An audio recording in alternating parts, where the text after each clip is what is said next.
Donc je donne des cours sur le climat depuis une dizaine d'années et un jour avec mes étudiants, je leur ai proposé de prendre des graphiques du GIEC et de les remettre dans l'ordre des causes et des effets. Alors j'ai fait un pas de côté, je les ai regardés travailler, j'ai écouté leurs discussions et là j'ai compris que ce qui se passait dans leur tête en faisant cet exercice, c'était un petit peu le même cheminement que moi j'avais eu quand je me suis formé sur le GIEC. Et j'ai donc considéré que cet atelier allait être productif sur le plan pédagogique. Donc je l'ai systématiquement utilisé dans mes cours. Donc je l'ai amélioré d'année en année jusqu'à ce qu'il devienne très autoporteur et que jusqu'à ce qu'il fasse la preuve également de sa capacité à passer à l'échelle. Et là, je me suis dit que cet outil qui marchait bien, qui permet d'éduquer les citoyens sur les questions de changement climatique, de les former, cet outil, il fallait le mettre à disposition de la transition énergétique pour justement sensibiliser et former massivement les citoyens et également les entreprises et les décideurs dans les entreprises. Parce que le jour où les citoyens et les entreprises expliqueront aux hommes politiques et aux femmes politiques ce qu'ils doivent faire sur le climat, ben ils le feront.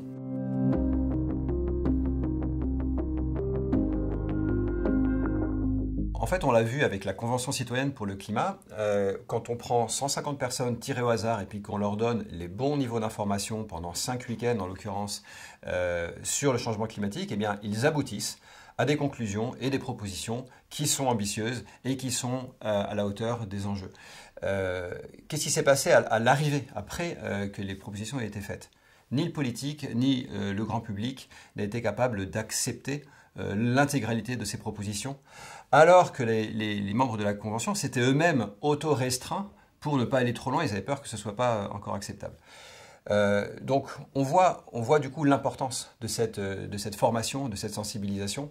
Donc ces 150 citoyens, eux, ils ont eu la chance de passer le temps nécessaire pour comprendre le sujet et ils sont arrivés aux conclusions qui vont bien. Et le problème, c'est qu'on a 65 millions de Français qui doivent faire le même chemin. Et donc il va falloir beaucoup de travail et d'efforts pour sensibiliser.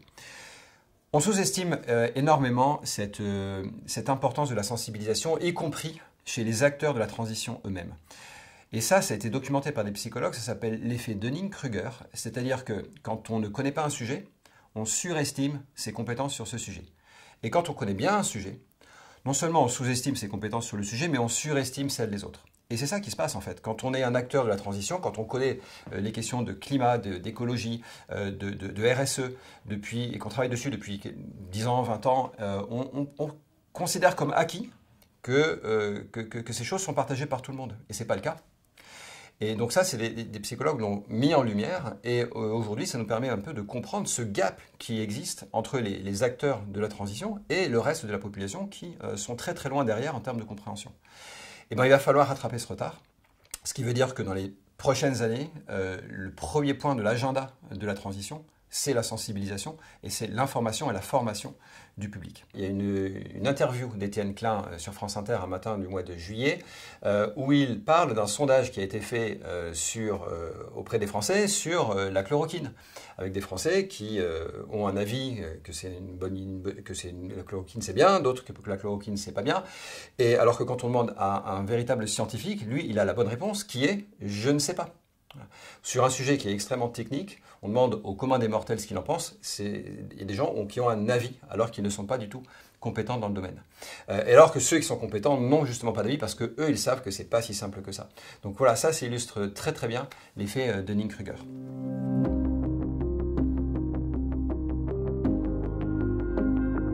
Alors, les entreprises, dans un premier temps, comme tout le monde, il faut qu'elles se forment sur le sujet et puis qu'elles forment les salariés. Ensuite, il y en a beaucoup qui ont pris des engagements. Bon, quand on voit les engagements qui sont hyper ambitieux, on se doute qu'en vrai, elles n'ont pas bien compris où elles vont et elles n'ont pas vraiment mesuré l'ampleur de ce qu'elles avaient annoncé. Mais c'est important que les entreprises prennent des engagements sur la transition carbone et qu'elles commencent à travailler sur réduire leur empreinte carbone. Mais en fait, ça, ce n'est pas suffisant et c'est loin d'être suffisant. Il va également falloir que les entreprises travaillent sur les émissions dont elles sont dépendantes et pas seulement celles dont elles sont responsables. Alors, je vais prendre 2 secondes pour expliquer la différence entre les deux. Dans le bilan carbone, on a le scope 1 et 2 qui représente essentiellement les émissions qui ont lieu sur le périmètre de l'entreprise et c'est donc les émissions dont elles sont responsables. Et en effet, il faut qu'elles travaillent à les réduire. Voilà. Dans le scope 3 du bilan carbone, on a l'usage des biens et des services qui sont produits par ces entreprises et ce ne sont pas des émissions dont elles sont responsables, Ce sont les émissions, par contre, dont elles sont dépendantes. Donc, je vous donne un exemple. Si vous fabriquez une voiture, vous n'êtes pas responsable directement de l'essence qui sera mise dans cette voiture et des émissions de CO2 qui découlera de l'usage de cette voiture. C'est votre client, c'est l'utilisateur qui sera responsable de ces émissions. Pour autant, vous êtes bien dépendant de ces émissions puisque si les citoyens se mettent à moins rouler, moins acheter de voitures, votre chiffre d'affaires va en pâtir. C'est-à-dire que vous allez moins vendre de voitures parce que d'autres acteurs que vous auront décidé de baisser leur empreinte et ça se traduira à un moment donné par peut-être moins d'achats de voitures. Donc c'est important pour les entreprises de ne pas se contenter de regarder les émissions dont elles sont responsables, mais de surtout se focaliser sur celles dont elles sont dépendantes pour pouvoir anticiper les choses et s'adapter, adapter leur business model. Pourquoi? Parce que sinon elles risquent de disparaître, donc ça va faire du chômage, de l'emploi en moins, c'est quand même très dommage. Et puis surtout, ces entreprises, si à un moment donné ça coince pour elles vont faire un lobbying qui est dans le mauvais sens. Elles vont aller voir les politiques et elles vont faire du chantage qui sera en plus complètement justifié. Ça va être, écoutez, si vous nous mettez ce bonus-malus sur les voitures, moi je mets tant de milliers de personnes au chômage et en plus ce sera vrai.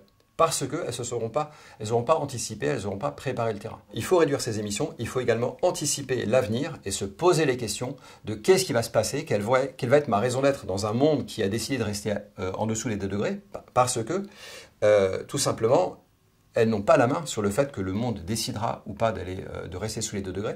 Et il faut qu'elles fassent ce pari qu'on va y aller. Du coup, le monde va être extrêmement différent.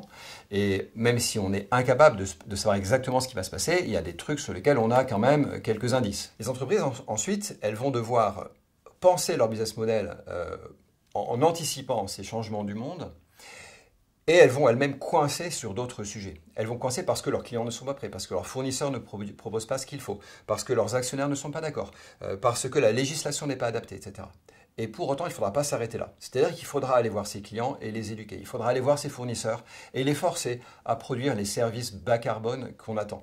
Il faudra aller voir le législateur pour lui dire que la loi n'est pas adaptée. Les entreprises vont aussi aller voir leurs concurrents pour, ensemble, en tant que fédération, en tant que filière industrielle entière, expliquer que maintenant on pourrait aller plus loin, mais ce n'est pas possible parce que financièrement ça ne vaut pas le coup. Des investissements dans des solutions bas carbone vont coûter trop cher tant que le prix du carbone n'est pas assez élevé et elles peuvent tout à fait aller réclamer des nouvelles règles du jeu, des nouvelles normes, un prix du carbone qui rendra intéressant financièrement ces investissements qui restent à faire. Il y a quelque chose à faire pour la transition et puis en fait on se rend compte que c'est pas possible parce que, eh bien parce que il faut s'y attaquer, ça devient un projet en tant que tel et il faut faire sauter ce verrou. Et ça se fait en collaboration certainement avec d'autres acteurs, mais il ne faut pas s'arrêter, il faut y aller et travailler en collaboration avec l'ensemble des acteurs.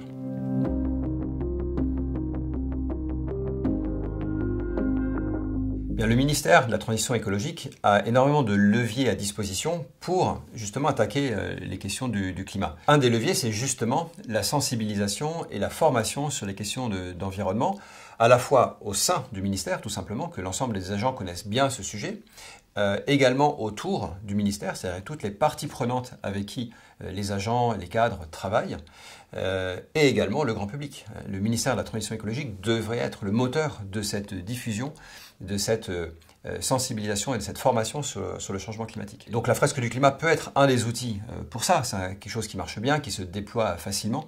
Donc je vous inviterai volontiers à prendre comme objectif de déployer cette fresque sur le périmètre de l'ensemble des agents du ministère, et ce, dans des délais rapides, comme un an et demi maximum, histoire que le ministère soit en avance sur le reste de la population française.